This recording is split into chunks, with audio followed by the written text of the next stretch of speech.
In the first half of this century, many towns across America were connected by trolley lines. Interurbans, they were called. Trolleys were responsible for the development of cities, towns, suburbs, and farms across America. Often these trolley companies were the forerunners of today's electric power companies. This is the story of one of those lines, one that served Frederick, home of Barbara Fritchie. "Shoot if you must, this old gray head, but spare your country's flag," she said to Stonewall Jackson. And Hagerstown, just up the road from Antietam, scene of the bloodiest battle of our uncivil Civil War. This trolley line is not like the big city systems with double trackage, like this one in Washington, D.C.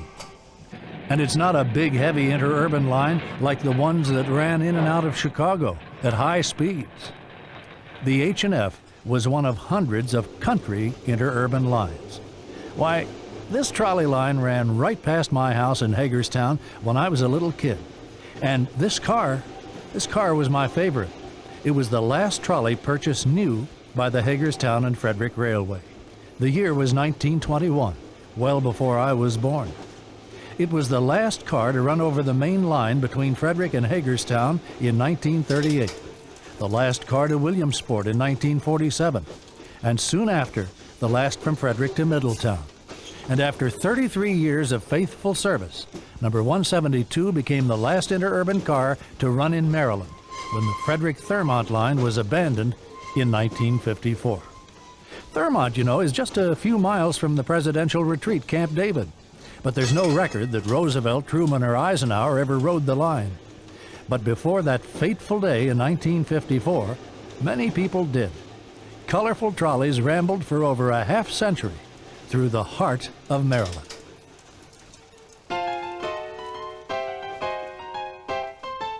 In 1888, in Richmond, Virginia, Frank Sprague demonstrated that trolleys could climb steep grades at low cost. The idea soon spread. In the 1890s, trolley tracks and wires came to Frederick. There were really about 11 different companies that eventually made up the Hagerstown and Frederick Railway. In 1893, a group of 9 men applied to the Frederick aldermen for a franchise for the Frederick and Middletown Railroad. Philadelphia, New York, and even Frederick money showed little interest. Funds were raised locally from farmers and small businessmen in the valley. In August 1896, the first trolley with 41 on board rolled out from Frederick across the hills to Braddock Heights, and a few months later to Middletown. The valley people liked it, but many Frederick residents feared that these modern trolleys would bring demon industry that would ruin their quiet, tree-shaded town. Earlier in 1886, the Monocacy Valley Railroad had begun operating by steam for the 4 miles between Catoctin Furnace and what's now Thurmont. This train used 2 former New York City elevated cars. Then, a grandiose idea. The Washington, Frederick, and Gettysburg would go from Great Falls, near the nation's capital, through Frederick to that town that President Lincoln made famous. This is the first day of service from Frederick to Thurmont in 1908. That was as far as it ever went. The line was electrified in 1911. The Frederick area trolley companies had been consolidated into the Frederick Railroad 2 years earlier. Meanwhile, what was happening over the mountain? Trolleys. This is probably the oldest picture of a streetcar in Hagerstown. In August 1896, the first car ran to Williamsport, a small town along the C&O Canal and the Potomac River. As did all Hagerstown-based lines, this one left the public square, turned onto Summit Avenue, then across Wilson Boulevard and alongside U.S. Route 11 to Williamsport. Many of the early Hagerstown Railway cars were bought used, but this car, shown in Williamsport, was custom-made by the Cincinnati Car Company in 1909. For some reason, trolley companies like to renumber their cars. This became number 160, and it served until the mid-1940s. More track was being laid in Hagerstown, and in a few weeks, service began on South Potomac Street. Some folks called these opened cars breeze scoopers. Some days they could scoop rain, too. But on a clear summer evening, they were a delight. Next, the loop from the public square here with trolleys going past the fairground in both directions. Another line, the shortest, ran out West Washington to Summer Street. Trolleys were popular subjects for postcards, the source for many of our early scenes. This view near the end of the Washington Street line shows a dog that just made it across the tracks in time. The following year, South Potomac Street service expanded to Funkstown, ending at Watts Park just over this bridge. In 1902, trolley service was extended to Boonesboro. Here you see it along the way at Beaver Creek. Freight became important on this line, which carried those good Boonesboro cantaloupes to market. The Hagerstown and Myersville Railway opened in 1904, and for the first time, there was a hookup over the mountain to Frederick, 29 miles of scenic trolley line. The Jefferson and Braddock Heights Railway began in 1906. Track was laid down the main street of Brunswick, but the line never got past this wooden terminus at Jefferson, a town of less than 300. That same year, the Hagerstown and Northern Railway built a line that went a few miles into Pennsylvania to Shady Grove. Who knows why they chose this underpopulated spot rather than the larger Greencastle 3 miles away. Anyway, at Shady Grove, they met the Chambersburg, Greencastle, and Waynesboro Railway. Not connected, only met, because while the Hagerstown and Frederick trolleys were standard railroad gauge, the CG&W rails were wider, a gauge popular in Pennsylvania. About this time, a loop line was built around Frederick, as in Hagerstown going past the fairground, and freight sidings were constructed as that end of the business prospered. In 1913 came the merger, and the Hagerstown and Frederick Railway was a reality. The trolley company bought the Frederick Gas and Electric Company. By 1922, we could say the tail was wagging the dog. The H&F Railway was earning 67% of its income from selling electric power to homes, farms, and businesses. So, its name became Potomac Public Service Company, and a year later, Potomac Edison. But until that day in 1954, when the last trolley pole was taken from the wire, most folks called this line the H&F. I was on that last ride and recorded some memories from people like Hubert Schindel. One of my earliest memories that I can think of would be on a summer evening. I'd be given a dime, and with that dime I'd get on the old loop trolley in Hagerstown and ride around to the square and get it transferred to the Funkstown trolley and ride to Funkstown, all for a nickel. Then spend another nickel and come back and do the same thing. Yes, a lot of fun for a nickel or two on an open trolley. Hagerstown businessman Frank Leiter. The thing I enjoyed the most was when we left Hagerstown and come up over the mountain and went on up through Claremont when we were younger and had our girlfriends with us. And we thoroughly enjoyed. We always knew we was going to get there and get back safe. Well, usually. But back in the first week of operation in 1896, a trolley like this with a capacity of 48 was loaded with 110 people, including company president George William Smith.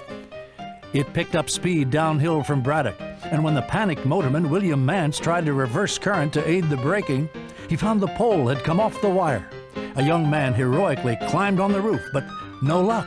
After having rounded several curves successfully and traversed a 45-foot-high trestle, the car came off the rails. 40 were injured, and a week later, one woman died. But most Braddock trolley memories are happy. Admiral William Quinn. Made many trips on it between Frederick and Braddock Heights. That was the only source of transportation in those days, and it was quite a thing to go up there in the evening to the various dances and affairs that kind they held. Swimming, bowling, roller skating, and picnics, where the park, owned by the trolley company, always furnished the insect life. In many towns and cities, the trolley companies built parks, a good way of attracting riders. The Interurban Railway was yet another predecessor of the H&F. Sometimes dance bands would board the open cars in Frederick and play till they got to Braddock. This is not a dance band. Many people built large summer homes like this one. There were wooden seashore-style hotels, which were popular with folks escaping the heat of the nation's capital. The heyday of the H&F Railway was from 1913 to about 1926. At Shady Grove, the line met the CG&W system. Then it meandered down to Hagerstown and out to Williamsport along the Potomac. The main line headed over the mountains to Frederick, with spurs to Boonesboro and Braddock Heights and Jefferson. Then from Frederick up to Thurmont. The system had 87.5 miles of track. The Hagerstown Car Barn was at Summit and Howard Streets until the early morning hours of March 20th, 1917. This disastrous fire leveled it. 7 trolleys destroyed. One victim was this wood-bodied car, shown here in a J.G. Brill Company's builder's photo. It was replaced by a metal-body car with the same number. 3 of these cute little double-ender near-side cars, only 2 or 3 years old, were burned as well. They were replaced by similar cars. The destroyed barn was replaced by rebuilding the old powerhouse at Summit Avenue and Lee Street. Note the Blue Ridge Line's buses, another division of the company which started in 1923 and competed with the trolleys on their main line. This is Frederick's City Hotel, where the Francis Scott Key Hotel later stood. See the autos? In 1916, the price of a Model T was down to $345, and people were buying. By 1923, Hagerstown and Frederick each had 9 auto dealerships, and Middletown had 1. This is the Frederick Car Barn. You see, even trolley employees came to work by auto, not streetcar. The fact is that the H&F carried 3.8 million passengers in 1920 and just 1.5 million in 1930, a 60% drop. So city service was abandoned partially, starting in 1927. Potomac Edison Spin Doctors trumpeted its new bus service, but to the people of Frederick, it meant the beginning of the end of the trolley. In 1932, the Chambersburg, Greencastle, and Waynesboro trolley line came to an end. Several of its cars, for instance number 33, were refitted with standard gauge trucks and came to the H&F. And so, shortly, the H&F's Shady Grove line was abandoned. Perhaps the way the company redesigned this trolley illustrates best what happened to ridership. Number 32 of the Frederick Railroad started out with 10 windows on each side. Sometime after it became H&F 164, it was down to 8 windows with a larger baggage compartment. But that wasn't adequate, and around 1940, zap, 5 windows, half the original number. Fewer passengers, more baggage, just like the railroads. What was it like to be a motorman or conductor? Webster Dutrow joined the company 1918, August the 17th. I worked on the track for 27 cents an hour. When I were on the work car, then I got the same as the regular motorman did, the 35. Webb was a motorman on every line of the H&F until the Williamsport trolley ended in 1947. And when they shut down, I was making tops at 91 cents. You didn't get rich, but if you liked people, it was a terrific job. Ask Morris Ramsberg. One of the happiest occasions that I've had since I've been motoring the trolley was during the war years when people were unable to get gasoline to operate their automobiles. At that particular time, I worked 7 days a week hauling people on a trolley, which they had no other transportation around Frederick, and it gave me a great deal of pleasure to take those people out on the trolleys and give them a good ride and make them happy. This is one of the more scenic areas, Rudy's Hollow on the Middletown line. Most of the H&F trolleys were combines designed for baggage as well as passengers. This series was the most familiar from the 1920s on. But in 1923, the company bought 4 city-type cars from Columbia, South Carolina, where they'd been used during World War I for Camp Jackson. You'd find these trolleys usually on the Funkstown and Boonesboro runs. Most of the H&F cars were from the J.G. Brill Company of Philadelphia, largest trolley manufacturer in the world. It made no economic sense, but streetcar builders did not embrace Henry Ford's mass production techniques. Most trolleys were custom built for Brill customers, including small orders for little companies like the H&F. We have no record of combines like these on other lines. These are Brill photos. Remember, number 172 was the last car bought new in 1921. The city car was built in 1926 for Cumberland, Maryland, where the company ran streetcars under the Potomac Edison name. Trolley service there ended in 1932. After 2 years in storage, numbers 48 and 49 were brought to the H&F. The latter car served until it was sold to Lévis, Quebec in 1943. Here we are at the Braddock Heights station. This car retired in 1949. It was born again as a country church, the little mission with the big welcome. Line car number 15 was the parsonage. The Thermont line ran out 5th Street and right across the campus of Hood College. Jeanette Figner, class of 27, wrote this ditty for the school songbook. There is a town in Maryland, and Frederick is its name. It proudly boasts of a college for girls and a home for the insane. And there's a sign for all to see, this car with one-man crew. In letters big and black and white, Hood College and Montague. Now, friends, we ask you truthfully, or is it all just folly? Are the inmates insane from college work or from riding on that trolley? Many a starry-eyed freshman with trunk and suitcases arrived at Hood College by trolley. When it snowed, the trolleys were ready. PE Vice President George Humphrey recalls, The sleet storm March 6 and 7, 1932, and all our lines were down. All the communities we served practically without power, and we're particularly trying to get through from Hagerstown to Frederick. Some of us were trying by automobiles, trucks, but the first man to get through was George Twyford on a trolley. this film is from a similar storm in the 40s, but you get the idea. There's one trolley that didn't get through. On a raw, icy January evening in 1936, Car 35 departed Frederick for Hagerstown. As the car started down South Mountain, the motorman lost control. Webster Dutrow. The hind bolster pin broke or something, and that car kept swinging out and knocking them poles down, knocked 9 of them down before it went off the trucks. I was operating the substation over at Mount Lena. Well, I was sitting there reading a Wild West story. And she threw the ball of fire, and the bells went, everything went in darkness. I run to the door and opened the door and looked out, and here come these trucks down the track with herself, nobody on them. Just looked like 2 dogs are following one another down that track. They come down there so fast. All the sparks are flying, and this looked like a streak of fire coming down that mountain. Clyde Faulkner was a motorman. He jumped off. Dick Fraley was dead heading back home. He went back to get his suitcase, and it's when he got killed. He was on the car, hit dead in the back end. Quite a story. Herb Harwood, in his book Blue Ridge Trolley, summed up this accident as at once weird and tragic. Henry Ford's invention was really catching up with these trolleys by 1938. Here is Lester Smith, known also as Catfish, on the last day of Boonesboro service. And a few days later, with practically no ceremony at all, Car 172 was the last through trolley between Hagerstown and Frederick. The portion of the main line tracks between Funkstown and Myersville was torn up for scrap. By the way, we've been able to find only 6 seconds of film of the main line, and here it is.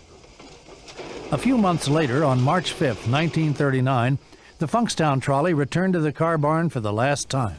You see it here along the National Pike. This strange-looking work car and 3 combines like this one were left to handle service on what had always been Hagerstown's most successful run. As of 1938, it was all that was left in Hagerstown. From the public square, we head out Summit Avenue to Williamsport. The whole system was single trackage with passing switches. We turn onto Wilson Boulevard to get to U.S. Route 11. Now the total H&F trackage was 44 miles, half of what it was in the heyday. Here we'll meet our sister car, and hardly a soul complains when we get out into the roadway to make the pass. The little town halfway to Williamsport is called Halfway. Entering Williamsport, we shift from private right-of-way to the center of the street. The journey has taken just under a half hour. Over in Frederick, there was a larger roster of trolleys, and something happened to breathe new life into the H&F line. World War II. It brought gas rationing, and people who hadn't ridden trolleys in years took their seats and bounced along. The war really had the largest impact on H&F's freight operation. This little switcher and its two sisters had been pulling railroad cars since the days of the Frederick Railroad prior to 1913. They were sometimes hooked up in tandem. These little locomotives were designed to work on short radius turns through the streets of Frederick. At one time, freight was hauled between Frederick and Hagerstown, where we see this home-built freight motor in Public Square. This similar car, here with a weed sprayer at the Carroll Street Terminal in Frederick, was burned to the wheels in a grade crossing wreck in 1943. In 1940, freight business had been half of what it was in 1930. But now, the war with Fort Detrick and the Salvage Reclamation Center found the H&F short on equipment. So, this boxcar like number 9 was bought from the Washington and Old Dominion line in Northern Virginia. By the way, these shelters along the line add an oriental flair, don't you think? In Washington, D.C., this car was Capital Transit's 017. Mechanic Bill Sweeney told me that the company's president, R. Paul Smith, was on hand when it was delivered and exclaimed, "That's too big to run on my railway." But run it did. Never fast, but it could pull. It was the largest trolley to ever run on the H&F. Maybe that's why they renumbered it 1. The company still needed more pulling power, so they picked up a couple of locomotives, this one and this workhorse, plodding on until the trolley wires came down in the mid-50s. This is the end of the line at Williamsport, and August 4th, 1947, really was the end of this line. As a kid who lived on Summit Avenue, I hated to see my trolleys disappear from Hagerstown. Oh, there was quite a to-do, speeches and so on. Left to right, Lester Smith, Harry Walling, who taught me how to stand on a moving car without holding on, just like the big conductors, Emery Biddle, and Ed Kugel, his buddies called him Andy Gump, Charlie Wolford, and Perry Dodson. All 3 cars participated in the festivities, but this one was the official one. Later, H.L. Mills, several times Hagerstown's mayor, confessed to me, I was a member of a committee of 3 that arranged for taking the trolley off. Mr. Davy Jamison, Mr. A.K. Coffin, and myself was a committee of 3 that called upon the state, the city, and the county, and Williamsport to get them to agree to relieve them of the responsibility of further running that trolley. well, thanks a lot. Trading trolleys for one-way streets. Hardly seems right. Whoops, 158, you don't belong in that building. The H&F had a good safety record, but over 58 years, there were bound to be some problems. One trolley stops for some livestock on the tracks. The one behind doesn't stop in time. Woodbody number 167 on the left failed to survive, and the other car lasted less than a year. So workmen, spare that torch. Our friend 172 was needed in Frederick, and was, like a cat with 9 lives, trucked over the mountain to take up the slack after Williamsport service ended. Here's a delightful trip through Maryland's scenic mountains. From Middletown, along Route 40, we cross Route 40 at the top of the mountain and arrive at Braddock Heights.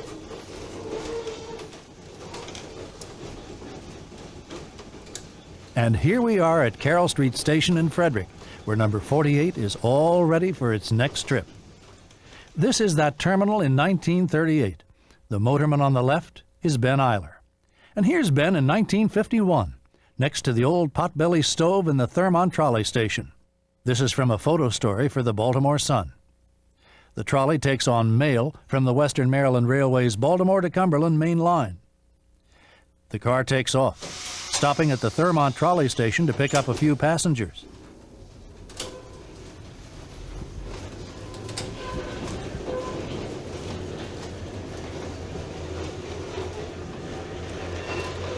The H&F Railway, through the lens of Maryland's great photographer, A. Aubrey Bodine. Trolley enthusiasts from all over the East came to ride this colorful line.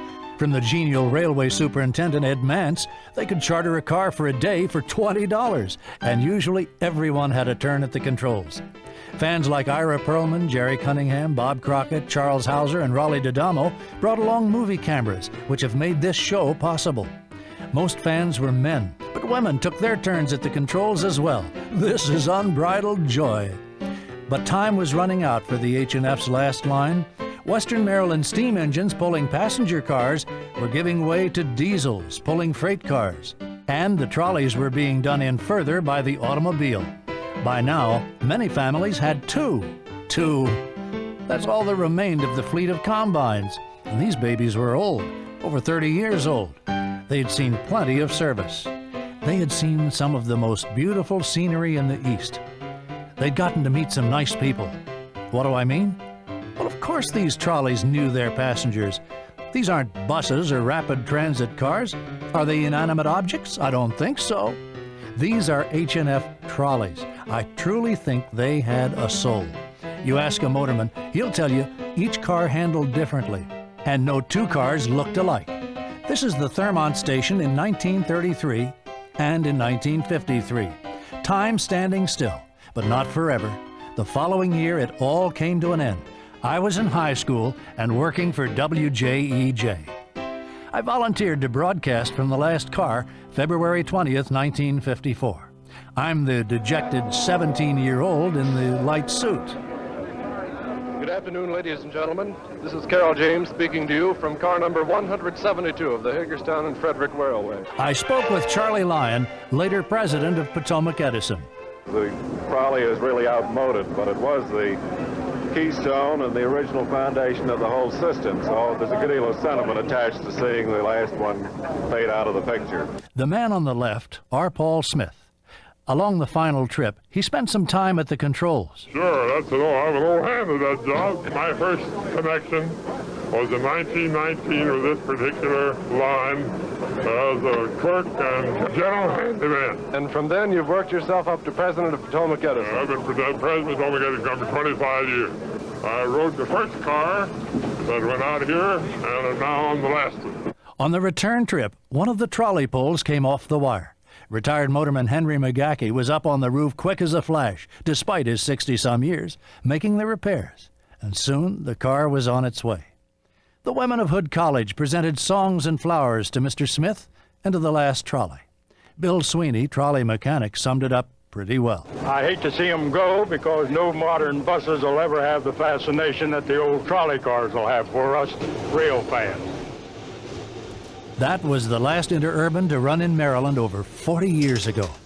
These colorful H&F trolleys had outlived their usefulness, they said, but for many of us, they will always provide fond memories. They live in beautiful scale models like this one. They live in photos that fill albums of trolley fans across the country and in family albums around Maryland. 2 H&F trolleys are being restored, an arduous, expensive, painstaking process, but one that can bring great satisfaction. Can you remember the smells of these trolleys? Subtle odors from the motor and the air compressor, creosote from freshly laid ties. And then there was the feel of these old cars. Trolley riders discovered rock and roll 50 years before musicians did, you know. Yeah. And now, well, the H&F Railway and hundreds of similar lines are gone. Rest in peace.